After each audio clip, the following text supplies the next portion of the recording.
ফের উত্তপ্ত হলো সন্দেশখালী। গতকাল শেষ দফার ভোটে বসিরহাট লোকসভা কেন্দ্রের বিধানসভা সন্দেশখালী, সেখানে তুলকালাম পরিস্থিতি তৈরি হয়েছিল।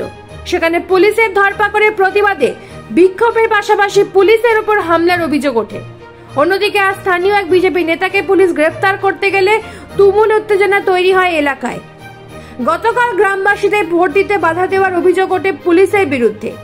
এই নিয়ে গতকাল দফায় দফায় উত্তেজনা পরিবেশ তৈরি হয় সন্দেশখালীর আগারহাটিতে।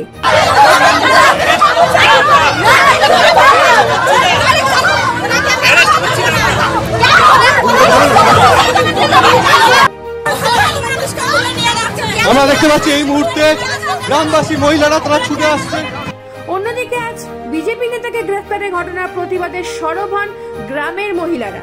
রাস্তায় নেমে পুলিশের বিরুদ্ধে রুখে দাঁড়ান তারা। পুলিশের সাথে জোর কথা কাটাকাটি হয় মহিলাদের।